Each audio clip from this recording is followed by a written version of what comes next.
हीनात्मा बुद्धितात्मैव प्रत्ययेनैव चापरम अक्षया अनंत बोधाय तस्मै सिद्धात्मने नमः। परम पवित्र सिद्धात्माओं को नमस्कार हो जो अनंत बोध को प्राप्त है, जिनने अपने आत्मा से अपने आत्मा को जाना और अपने स्वरूप को पहचान करके स्वरूप को प्राप्त किया, जिनने सब प्रकार के वजन को घटा दिया, जिनने सब प्रकार के मल का त्याग कर दिया, जिनके कोई विकारी भाव शेष नहीं है, ऐसे सिद्ध लोक के अग्रिम पंक्ति में अग्रिम ऊंचाई पर विराजित अनंत अनंत सिद्ध परमेष्ठी भगवंतों को बारंबार नमस्कार।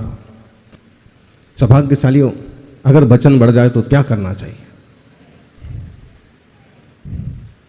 वजन बढ़ जाए तो क्या करना चाहिए? आप कहेंगे कम करना चाहिए।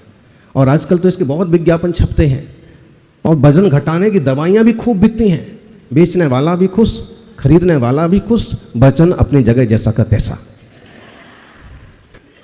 बेचने वाला इसलिए खुश क्योंकि कुछ सूझ नहीं रहा था तो उसने ऐसी चीज़ की दवा बेचना चालू कर दी जिसका कोई रास्ता ही नहीं और कोई वापस शिकायत भी नहीं कर सकता है। एक आदमी सिर पर बाल नहीं होने से बहुत परेशान था, तभी उसने एक इश्तिहार पढ़ा, बाल उगाने की दवा। खरीदी दवा,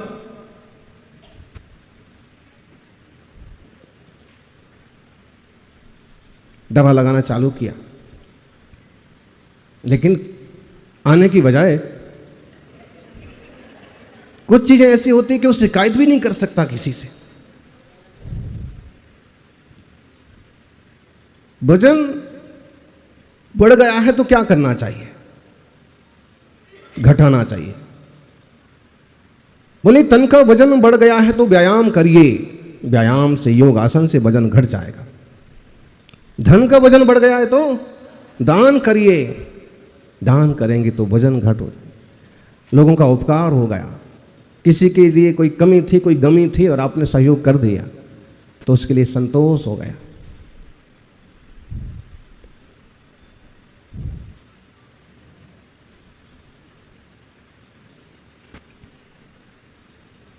धन बढ़ गया तो दान करिए, धन का वजन बढ़ गया। और मन का वजन बढ़ गया तो मन का भी वजन बढ़ जाता है। लोग इतना लोड ले लेते हैं, इतना वजन ले लेते हैं। मन का वजन बढ़ गया है तो ध्यान करिए, योग करिए, चिंताओं को छोड़ दीजिए, अज्जप जोगम अध्यात्म का पान करिए। तन के बोझ से ज्यादा मन का बोझ होता है। कभी कभी अगर कोई विकल्प आ पड़े, कोई झंझट आ पड़े तो आपके चेहरे की मुस्कान गायब हो जाती है। कई बार 100 किलो का वजन उठा करके भी आपके चेहरे पर मुस्कान रह सकती है। जैसे जैसे वो वजन उठाते ना, क्या उठाते हो, वेट लिफ्टिंग वगैरह करते ना और डंबल वगैरह उठाते हैं, तो आप वो पहलवान टाइप के फोटो बने रहेंगे। आप देखिएगा उसमें वो 200-250 किलो का वजन भी उठाए हो, दांत भी ऐसे निकाले हैं और वो दांत उस आदमी के ऐसे दिखते हैं जैसे कोयले की खदान में हीरे। पूरा शरीर, क्या करेंगे आप?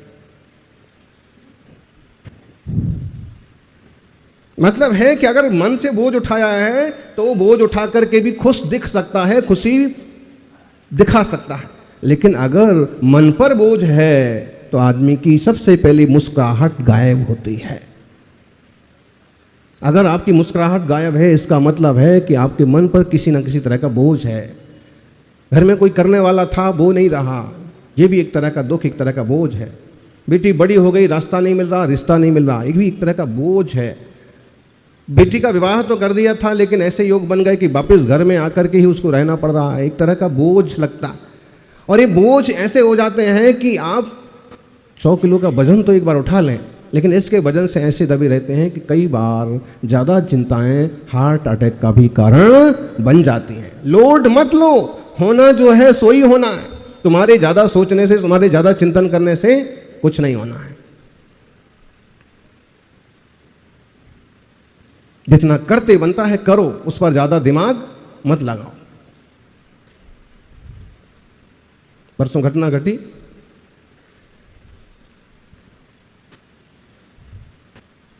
अब उनके परिवार का सहारा छिन गया।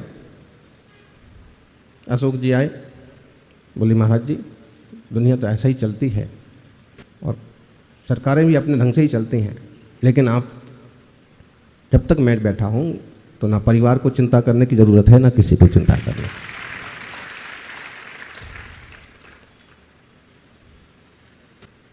किसी का बोझ कैसे उतार सकते हैं आप? उसके लिए तो देखिए, स्कूल के बच्चे के लिए 1000 रुपये फीस भी बहुत चीज़ है, और उसका इतना बोझ है उसको कि वो बोझ की मारी परेशान है। पिता कहते हैं कि कैसे लाऊंगा, कैसे करूंगा, और कभी अगर कोई सहयोगी मिल गया तो बोझ जो महीने भर से लादे फिर रहे हैं वो 1 सेकंड में उतर जाता। मन का बोझ सबसे खतरनाक बोझ होता है।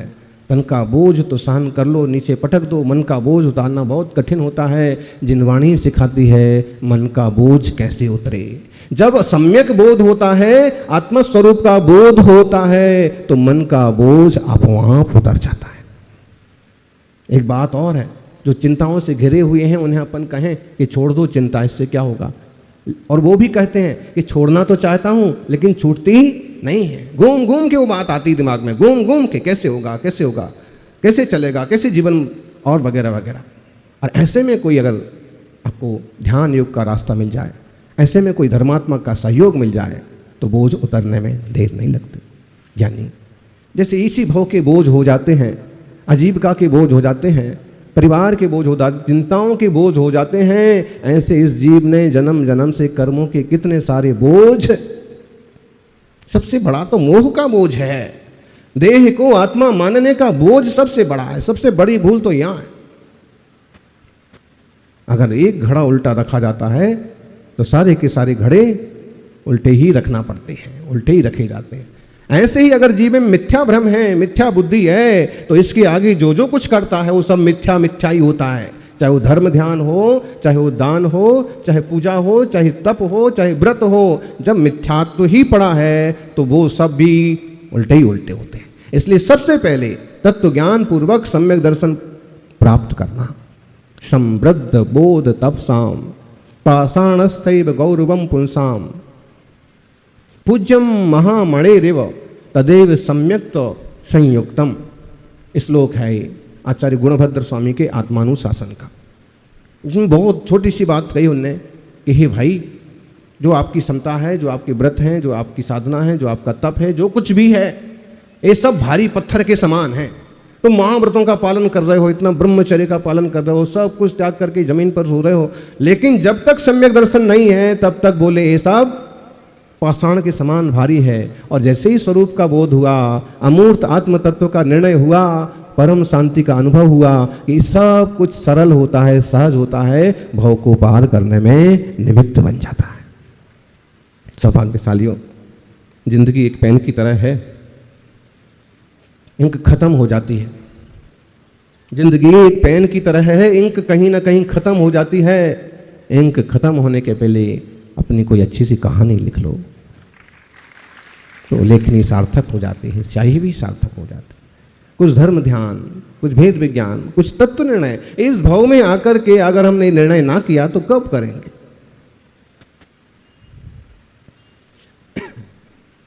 हजारों उलझने राहों में, हजारों उलझने राहों में और कोस से बेहिसाब, हजारों उलझने राहों में और कोस से बेहिसाब, इसी का नाम है जिंदगी। चलते रहिए जनाब, चलते रहिए। उलझने भी हैं, कोशिशें भी हैं, इसी का नाम जिंदगी है। और जो इसका लोड लेके चलता है वो पिछड़ जाता है, और जो ज्ञान से चलता है वो आगे आगे बढ़ता जाता है।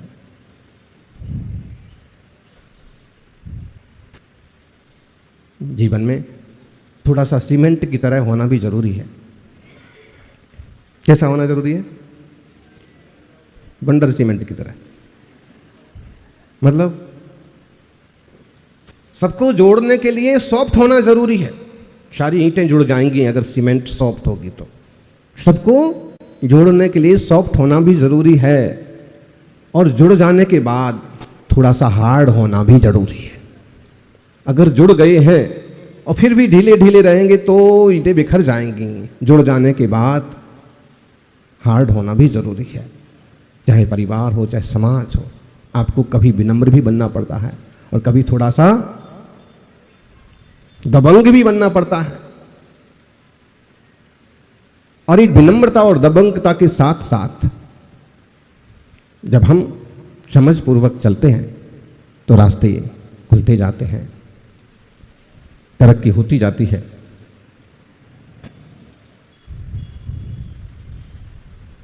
सौभाग्यशालियों,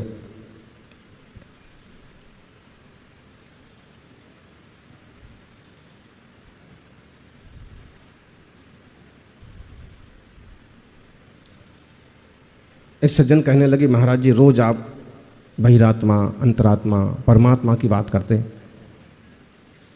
कुछ और भी बोलो। हमने उनको कहा कि इसमें ही सारा जीवन समाया हुआ है, सारे शास्त्र इसमें समाये हुए हैं, सारा संसार इसमें समाया हुआ है, यहां तक कि मोक्ष भी इसमें समाया हुआ है। हमें करने लायक क्या है, हम क्या हैं, हमें क्या बनना है और हम क्या बनने योग्य हैं।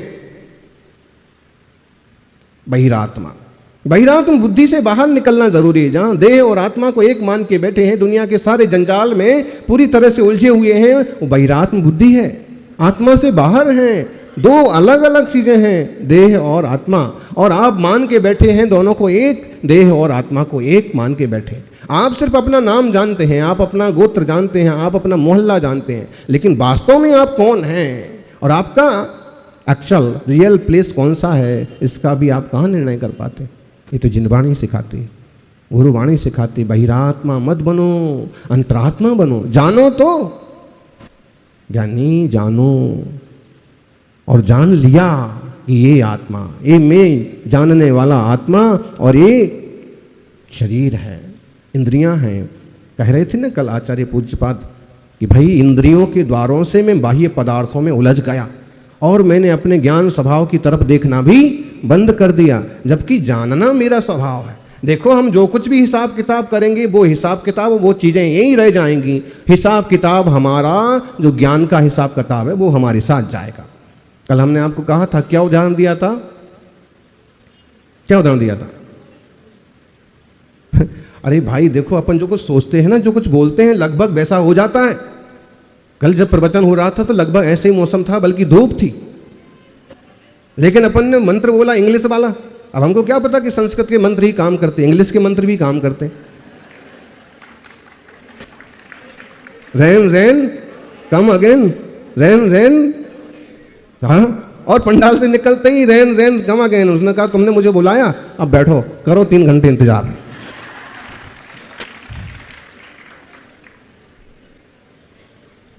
सबका मन बन गया कि आज उपास कर लेते हैं, पानी बरस रहा, पानी बरसने तो अपन उपास कर लेते हैं। पानी के रोकने के लिए अपन कोई कल्पना नहीं करते। क्यों? क्योंकि जब बरसने की कल्पना की, देखो बहुत आपकी कल्पनाओं पर भी बहुत निर्भर करता है। अगर आपके पास पावर है तो आप अपनी कल्पना को साकार कर सकते हैं। जैसे अशोक जी ने सोचा कि बड़ा मंदिर बनाना है, तो पावर है तो कल्पना साकार हो गई, हो जाएगी, श्री जी बैठ जाएंगे। मतलब कल्पनाएं साकार होती हैं, वचनों में आते हैं, वचन कई बार साकार हो जाते हैं। तो हम लोगों ने कहा कि पानी बंद हो, इसका तो अपन को कुछ नहीं बोलना, इंतजार करो, और उपास करने का मन बना लिया। फिर इधर से सब आए, पानी बंद हो गया, उधर दरवाजा पानी खोला, फिर 2 आदमी आए, पानी बंद हो गया, फिर 5 आदमी आए, पानी बंद हो गया। पानी तो हाँ, और जरा सा कम ज़्यादा हो तो देखो बिल्कुल बंद होगा। एक सज्जन आए कि कहने लगे हल्की हल्की रिमझिम हो रही है। दूसरे आए कि हल्की कहाँ हो रही है, एकदम झुरझुरी है। तीसरे आए कि हाँ बंद तो होगा, दिख तो रहा नहीं तुमको। उनका मतलब सिर्फ इतना है कि महाराज जी आहार को चलो, पानी वैसे ही गिर रहा है।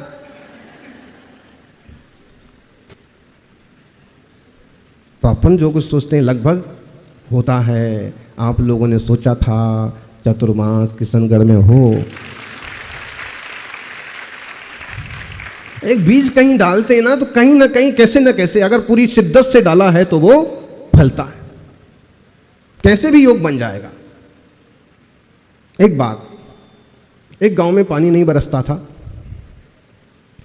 गांव वालों को मालूम पड़ा कि पानी नहीं बरसता है, क्या करें।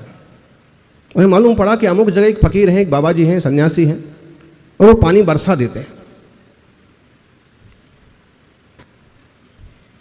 वो बाबा जी हम नहीं हैं, वो कहानी है।